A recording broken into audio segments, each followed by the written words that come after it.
Anna was saying, the European Institute for Gender Equality received the task from the European Commission in 2000 to build the Gender Equality Index through the roadmap. And then this task was reinforced during when the strategy for equality between women and men was published. So the strategy was 2010-2015. So now, after 3 years of projects, working hard, we finally built the Gender Equality Index for the European Union, and we are here to present the result. At the time when we met in Barcelona, it was in March, we just were talking about the methodology, the conceptual framework, but not the result, because we haven't, at that time, the index wasn't released. We released it in June in Brussels, and now we are going around in Europe to talk with all our main stakeholders to disseminate the index and to make them using, because this is very important. It's very important to understand that we built the Gender Equality Index, but for you to be used, because this is fundamental. It was a very nice exercise for us. We had a lot of fun, but this is not the point. So let's start.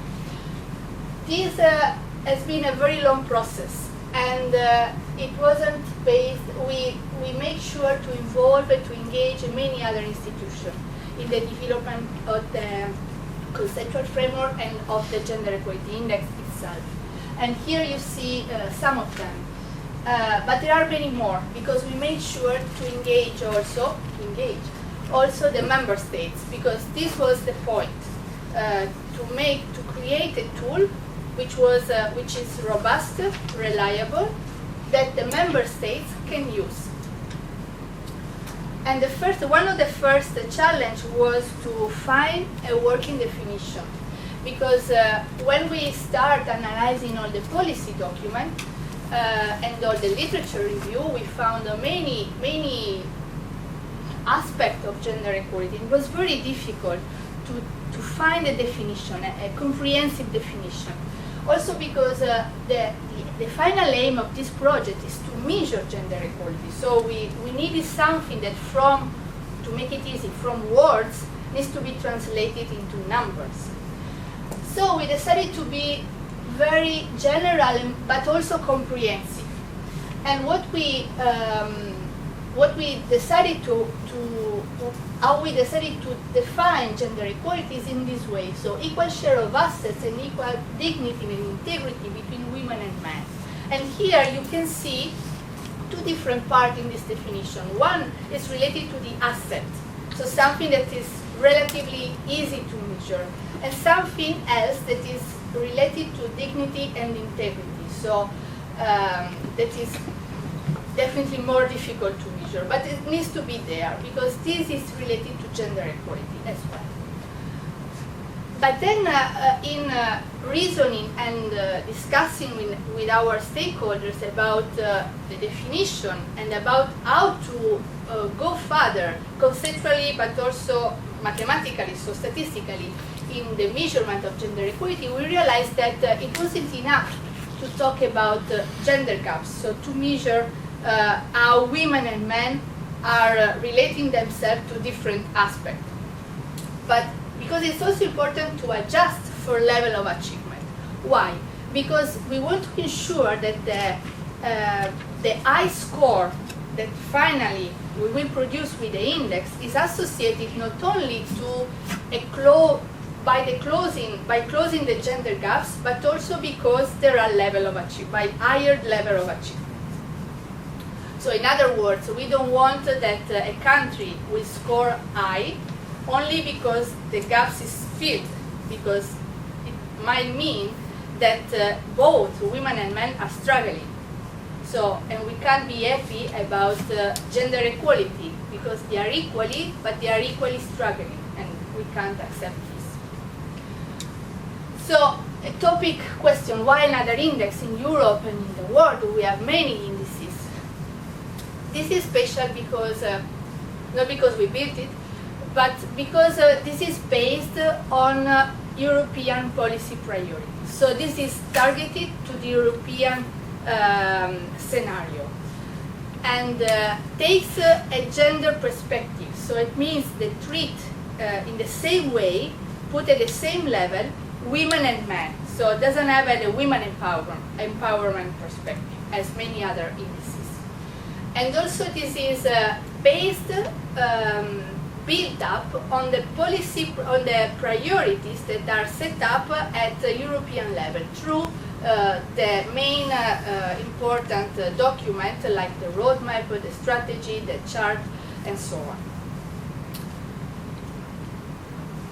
But what are we talking about? What is this index? This is a composite indicator, and which is a single number that is made up by different indicators that are grouping together, because together they are expressing, they are representing a multidimensional concept. In other words, we are talking about putting together different objects like apple and pears, so very different from them, they are fruits, but we want to do it in a meaningful way. And this is the challenge of this project, because we don't want to create a fruit salad, but we want to make something that is meaningful for gender equality. But there are many other issues, because we can have different shape of this new object. That's why it is very important to have a strong conceptual framework. And we built the conceptual framework based, as I told you before, based on the policy priorities. So we analyzed all the document, and we found out the main hot topics that are important in the European scene. So the first domain that you will see on the index is work. Then we have money, knowledge, time, power, health. And this represents the core index. What does it mean? It means that this is the part that is related more to the assets. So it's the part that we were really able to measure. So you will see numbers behind these domains. And then we have, conceptually, we have two other domains. And this is more related to the definition of, that is related to dignity and integrity between women and men. And this is violence and intersecting inequalities.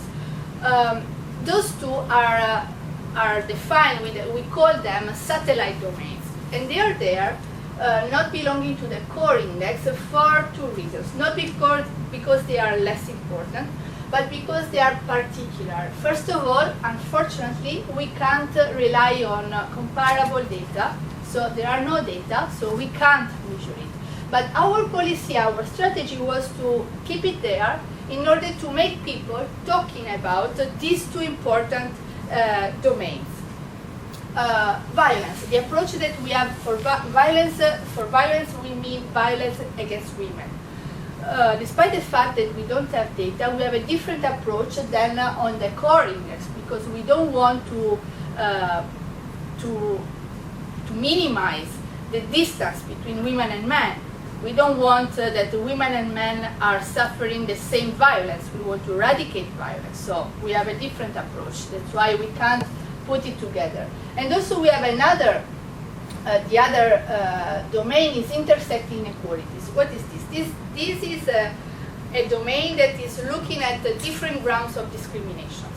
So beyond the gender, beyond sex, but also we are looking at different groups that are experiencing discrimination because of their additional status, their status. It's our during these 3 years of project on this in constructing the gender equality index. We faced many challenges, and one of those was, first of all, and you know very well, talking about gender equality. It's very difficult. And the second one is talking about gender equality through a composite indicator, because the composite indicator, the debate around composite indicator is always very hot, because normally they are criticized because this is a black box. It means that you have a number that is a synthetic number, but you never know what is behind, how it's been built. So our point, our milestone was to be very transparent and to build a tool that is very robust. That's why we were following a well-known and international accepted methodology, which is developed by the OECD and the European Commission through the Joint Research Center, and goes through a list of steps. And it's very important to follow them all, because these ensure the robustness of the final product. And this ensure that this tool can be used for policy making, but also for research, of course.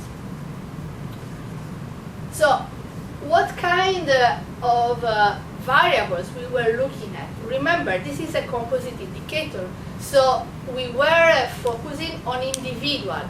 So everything is related to individuals, not to institutions. And we were focusing on outcomes variables. It means that we were looking at time spent in childcare, for instance, but never childcare provision, because this is provided by the institution, okay, affect individuals, but this is an input variable, not an outcome. The outcome is the time that you spent on your child, with your children. And then we were very strong in using data from the official statistics, because our aim was to make it accepted as much as we could. So using official statistics, it means that the member states are already accepting this data, but also it means that they are reliable, comparable, and harmonized for all the member states. And at that time, we were computing the index for the 27 member states. So Croatia is not there yet. And also it was very important for us to keep the same year. So it means that all the variables that we selected, they are referring to one single year, that is 2010. So the most recent year that we could have. But then, so imagine, and remember that in Europe so far, we can't rely on a survey on gender equality. So what we did was to collect all the possible information that are related to gender equality, that they were covering the conceptual framework that I presented to you before.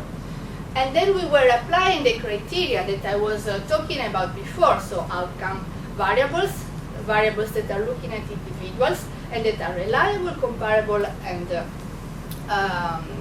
harmonized across all the member states. But then, of course, we couldn't build an index with many variables, because the criteria behind this kind of exercise is the parsimony.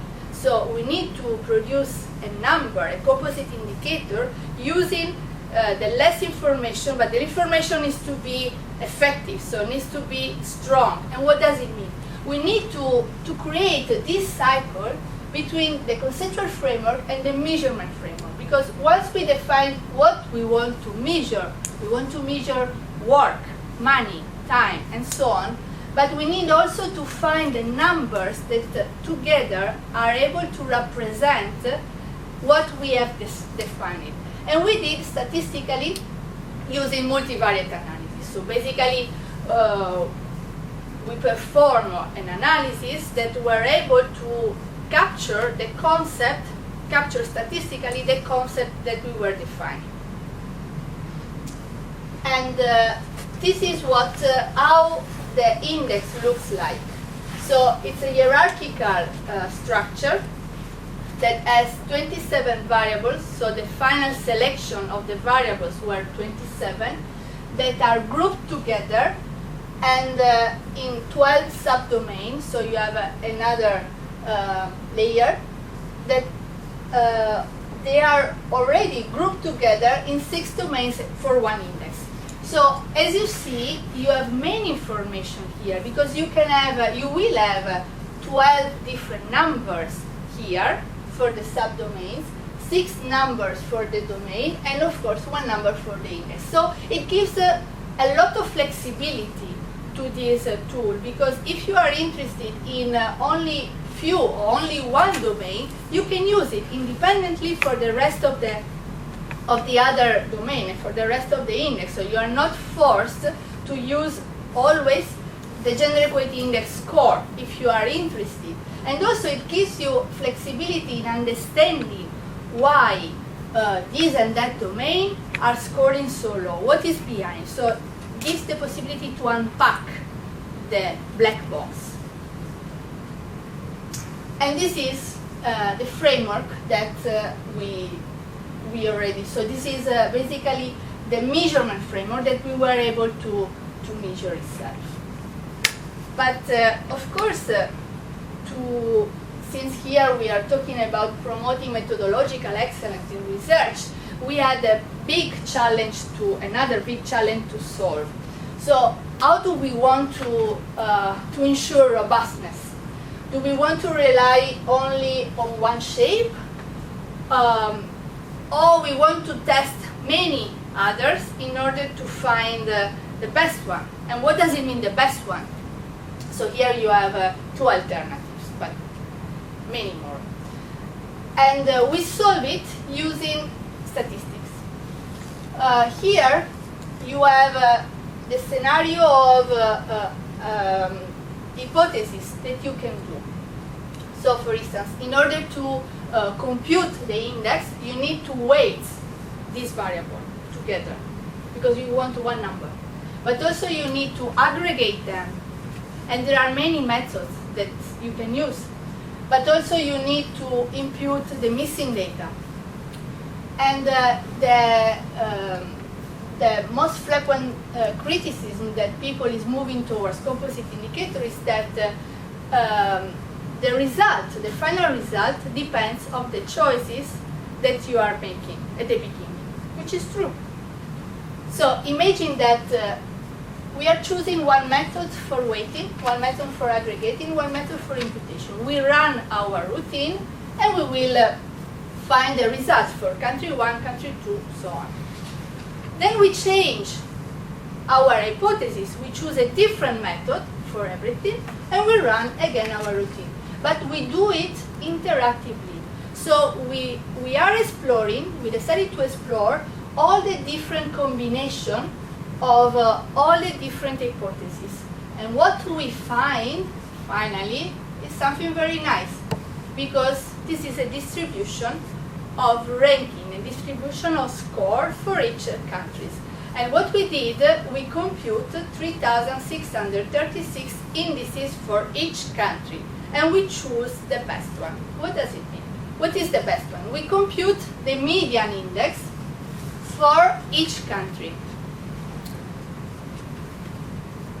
And then what we did is to minimize the distance between each index and the median and to take the closest one.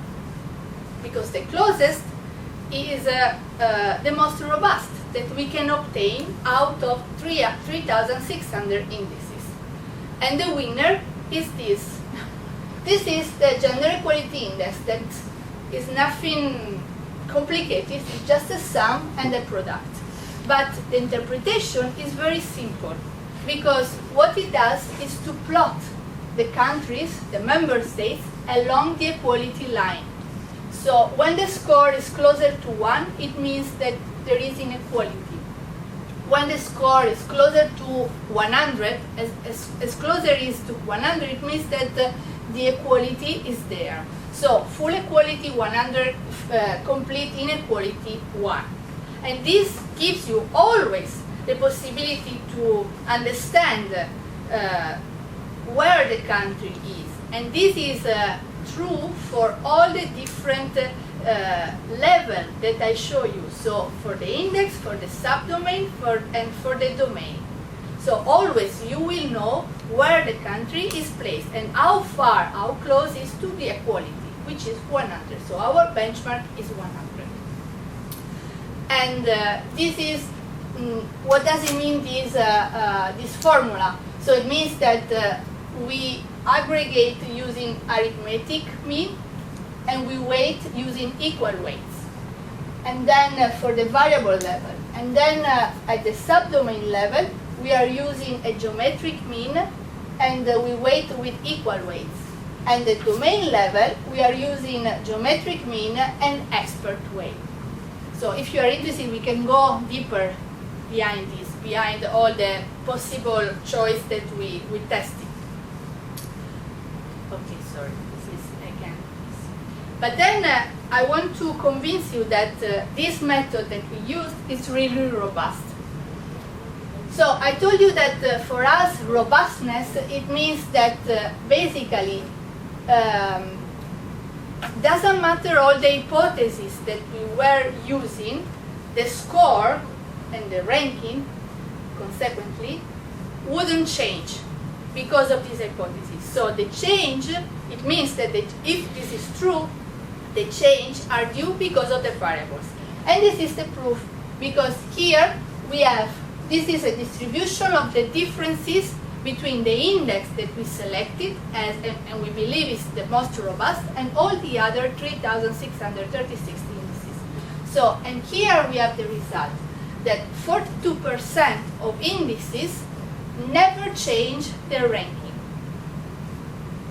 71% change of one position and in the ranking, and 86% of two positions. So it means that basically our index is quite robust, because it doesn't matter which hypothesis we are using, the result change at worst of two positions in 86% of the cases. So we are convinced that our index is very robust. And again, I want to propose you to convince you that this is a very flexible structure, because you can have score for all the different layers.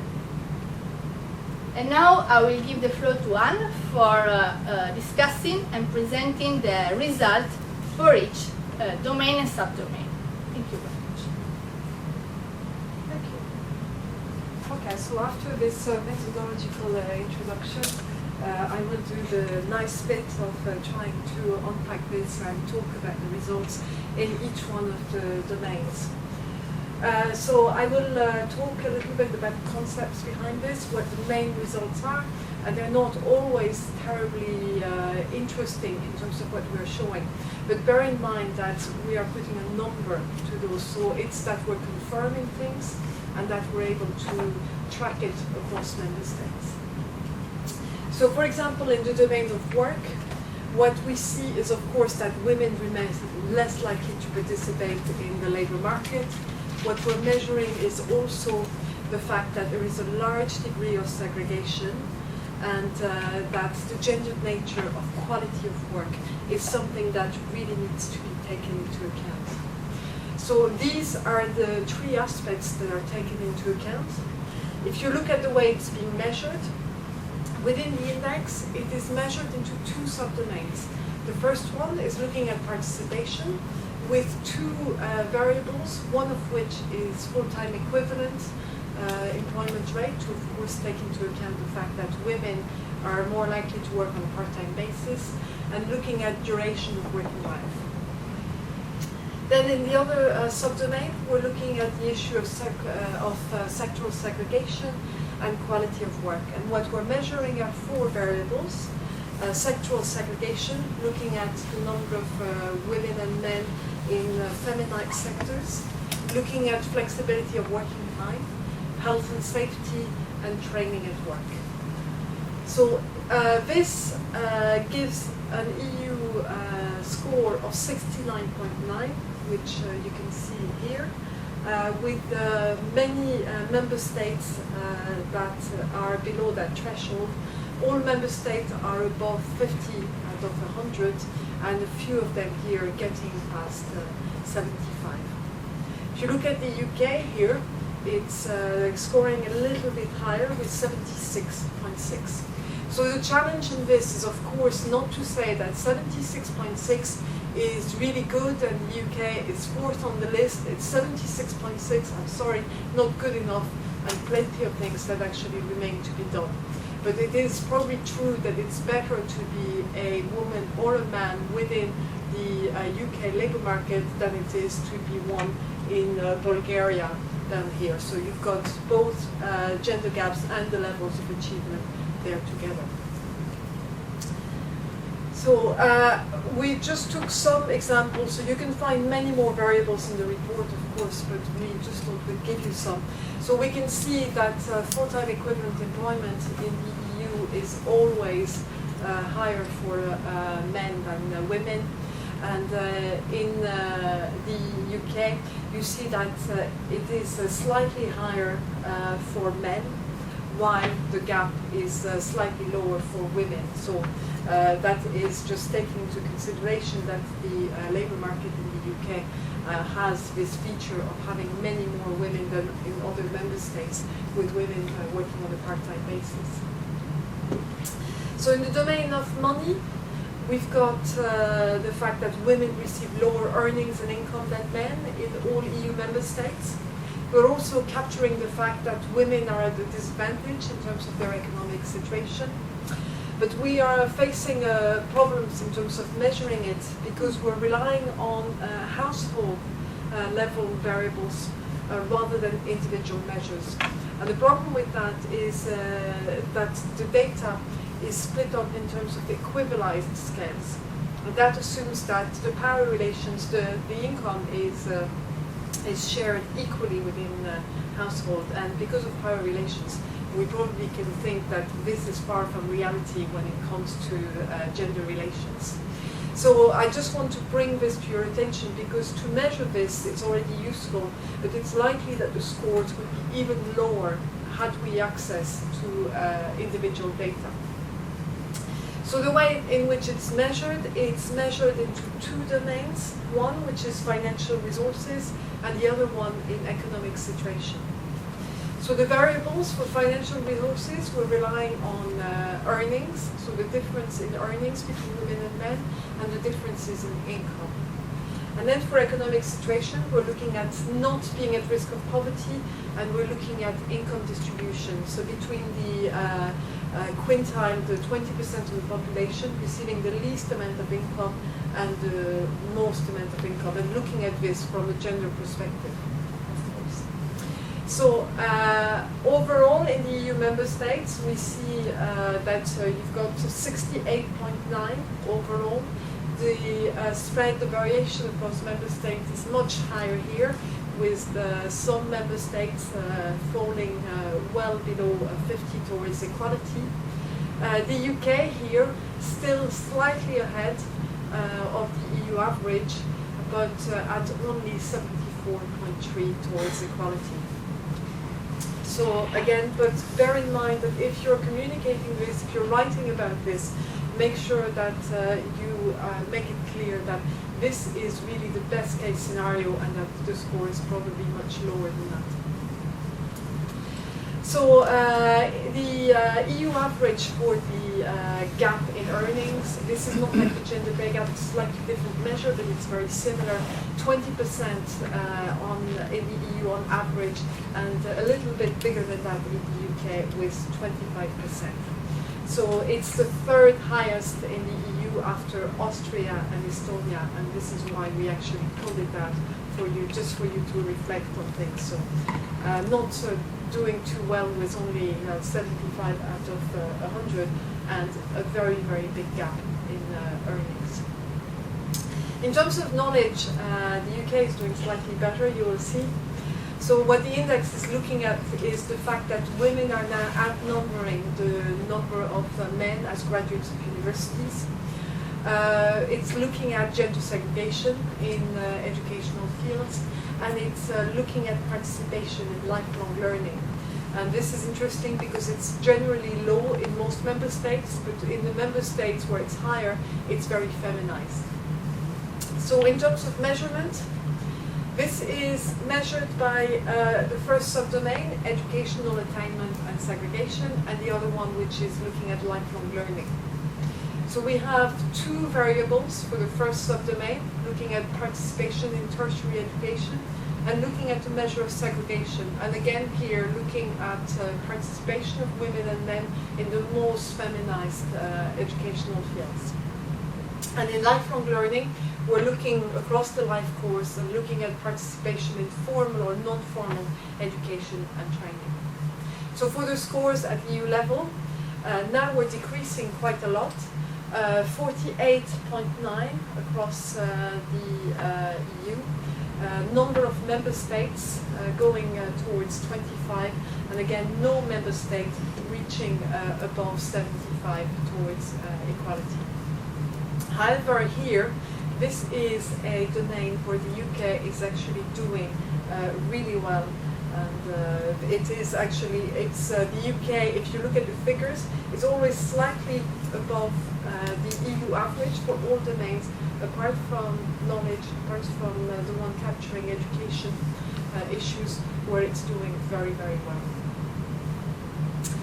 So if you look at the levels of achievement for this, and if you, in the UK, this partly explains why it's doing so well, with the UK having the second highest level of achievement after Ireland, and that is combined with a relatively lower gender gap compared to other member states. So despite this, there is still, because this is very interesting in terms of knowledge, what is happening is the fact that there is this reversal in terms of more women, slightly more women achieving a higher level of education. What that's going to mean for labour markets of the future is something very interesting to think about. But if this higher achievement is not done at the expense of educational segregation, it's just going to hamper progress to a large extent. So we just wanted to show with this slide that even though there is high participation, the gap in the UK still remains something that is problematic. So this is the rate of participation in the UK of men and women in teaching, health and humanities. So with 29% of men compared to 53% of women involved in those sectors. In the domain of time, we're looking at the division of activities between women and men, and we're looking essentially at capturing work-life balance. So because of the requirements of an index, we are only measuring 2 of the domains out of 3. Because you have to divide your life between 3 types of activities, between economic activities, between care activities or unpaid activities, and between social or life activities. So work is already measured by the domain of work, and it is something that is a trade-off. So in this, what we're doing instead, in the domain of time, is only measuring care and life in terms of, we call it social activity, but the label is much bigger than that. And what we are able to measure and show is that, of course, women remain mostly responsible for caring activities, that this unequal division of time extends to other types of activities. What we're saying and calling for is that really there is here a great opportunity for transformative change in terms of ensuring that that gender relations are completely challenged for both women and men in this domain.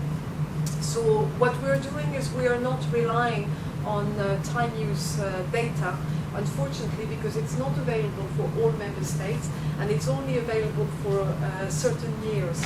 So having to rely on 2010 data, what we're doing instead is taking data from the European Working Conditions Survey. So I'll show you now the indicators that we're taking. So for two of the activities, care activities and social activities. So in care activities, we're looking at childcare activities and domestic activities. Unfortunately, we're not able to capture other kind of activities, such as looking after elders or looking after dependent relatives, which is something that is very sorely missing here. And then we're looking at two types of social activities. We're looking at differences between women and men in their involvement in sport, culture, and leisure activities, and looking at volunteering and charitable activities as well. So if you aggregate this, you get a much lower score here. Again, we're dropping with the scores, 38.8 out of 100 for the European Union. Many member states now falling below the 25% line. Nobody going above 75, although we can see all the Nordic countries here having a significant margin above. But it is not a very encouraging picture here. So the UK is at 43.2 and not doing much better, and below the 50% level towards gender equality.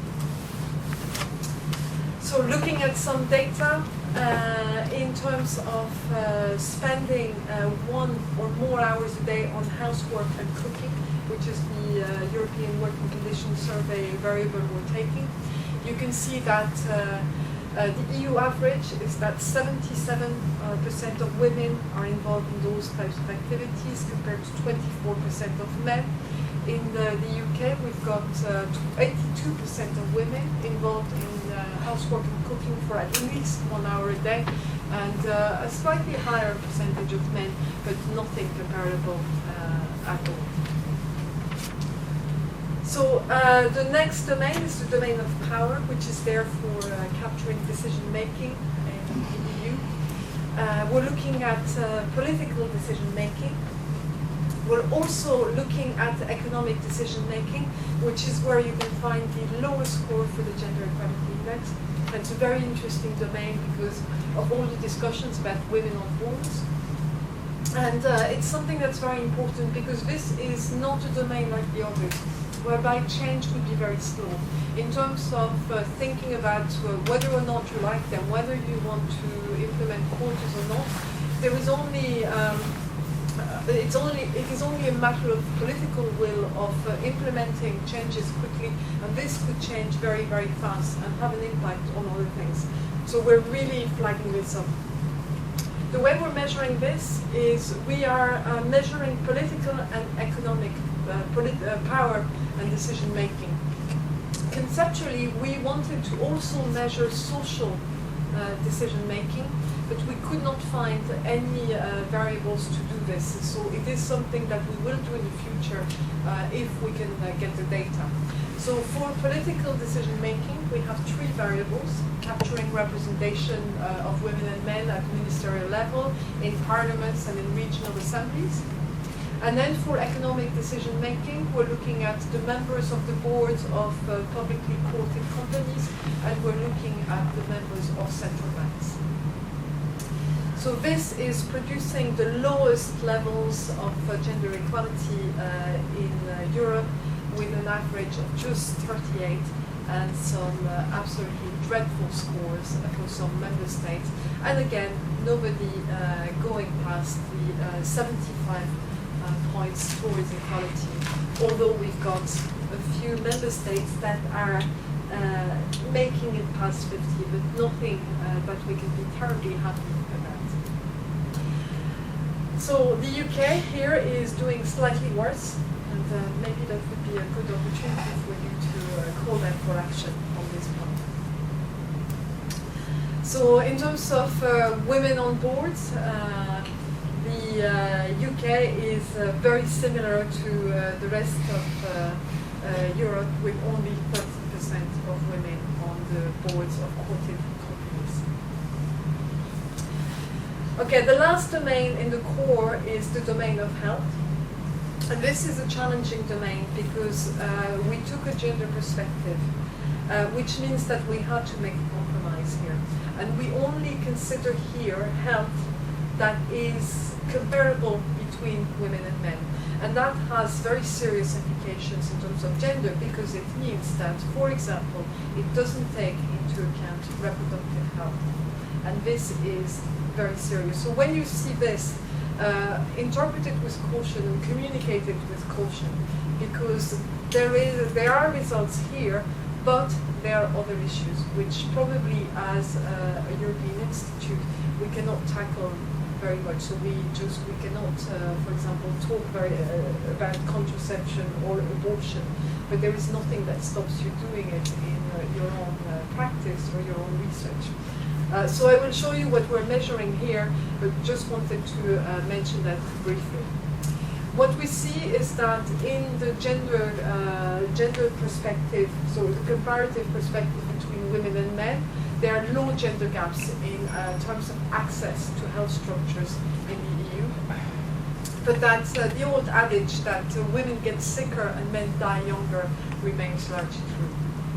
So what we're measuring here is two subdomains. We are looking at status, and we're looking at access to health structures. Originally, conceptually, what we also wanted to look at was behaviors. So, for example, we wanted to look at drinking or smoking and so on, and we couldn't get sufficient data, so it is left unmeasured. In terms of status, we're looking at three variables. We're looking at self-perceived health, we're looking at life expectancy, and we're looking at healthy life years. And then in terms of access, we're looking at unmet medical needs, and we're looking at unmet dental needs.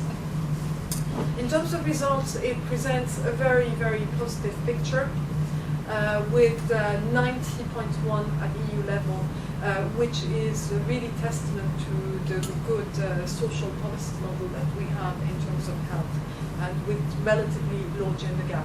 But I want to make sure that this is seen very much within a particular perspective of health that always needs to be put in gender terms with other issues that could concern, because we cannot take into account prostate cancer or breast cancer and so on. So in terms of this could have very, very important issues. So the UK here also doing relatively well, although in terms of ranks, it's significant. In terms of score, not very much so.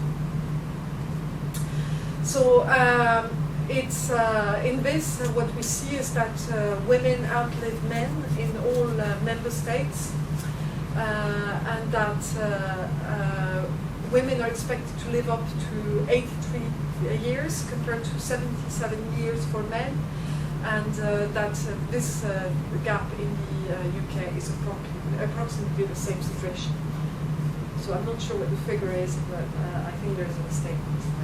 Okay, so this is the core domain. So now I'm going to move on and show you what Anna was referring to in terms of some of the other domains, the satellite domains.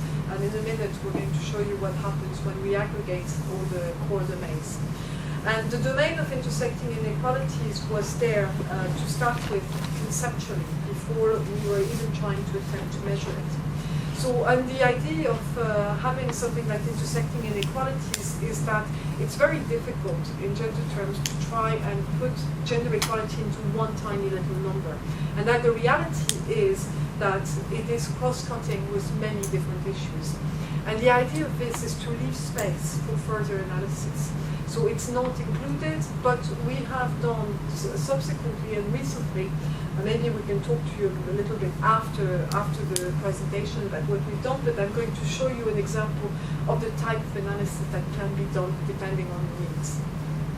So this is something that Anna did a few weeks ago, and she was looking at what was happening to levels of gender equality in EU member states with the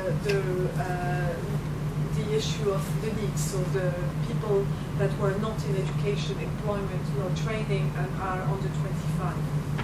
So in this, what is very clear is that when you actually cross the scores of the Gender Equality Index in the domain of work, what you see is a downward link with the actual need rate here. So the more youth you have that are needs, so not in employment, training, or education, the worse are your levels of gender equality. So we cannot talk of a causal link at this point, but what we're doing all the time is we're just crossing this with indicators, and we are at least engaging into a process of reflection. So this is just to show you how it can be used and some interesting findings. In terms of violence, this is the other satellite domain that we have, and it has two things in it. It has what we call direct violence, and which is gender-based violence against women, in all its forms, in terms of physical, psychological, economic, sexual violence, and so on. But then we're looking at something else which is extremely important. We're looking at what we are calling indirect violence. And this is the norms, the attitudes, and the stereotypes that are actually underpinning these patterns of violence in society. And what we're doing is we are calling this the biggest gap of all, because as Anna said, there is nothing to see here. And we're always presenting this graph like this, empty, because it's a real call for action at EU level to give data here, to actually ask, to question, why is it that this is not measured? Who has decided not to measure? Why is it not important? What is going to happen so that we can measure these very important things? And there are a lot of research, a lot of literature saying that if gender gaps are like this, it is to a large extent because the norms, attitudes, stereotypes, and the violence is not being addressed. So these are the scores overall for the Gender Equality Index, just as we've seen them. What I'm going to show you now is what happens when you aggregate the core domains and when you have a picture and a number for gender equality at EU level. You see that you've got only 54 towards gender equality in the EU. So what we always say is that despite more than 50 years of gender equality policy at EU level, we're only just above halfway towards gender equality. No member states going past 75 towards gender equality, and many member states staying below 50. So this is really powerful in terms of putting something, a measurement, an estimation of what gender equality is like, and to actually stop people saying there is no problem with gender equality, it's been solved already. What we always say in this case, if you see for the UK 60.4, which is not much higher, although don't let them say, oh, but we're fourth or fifth in the EU member states, that's not the point, not even 2/3 of the way. But what you need to say all the time is there is still a lot of room for improvement in terms of tackling gender equality in the EU. So I'm just going to bring your attention to the fact that we've got a lot of results, many pages that are outlining the conceptual base of this, the results, the variables. We've got results at the country level as well. So if you want access to the data, you can download the country profiles on our website. This also gives for each member state a synopsis of some of the main policy initiatives to promote gender equality, and it's trying to put it in relation with other key socio-economic indicators. So this is probably more for policymakers, but as academics, you might find it a very useful resource as well. So if I have this is on our website, and you can see we have very nice wheel with which you can play, and loads of resources, videos of us. We're very famous, we're on YouTube, that's what I always say. My children are very happy to see me on YouTube. But you can have a look at those resources or show them to your students, because some of them are very engaging, for a few minutes, and it's a very nice introduction to the index. Okay, so I'm going to leave it there. I think hopefully we have a few minutes for discussion, and I hope that this has given you a very quick introduction to what is a very broad tool.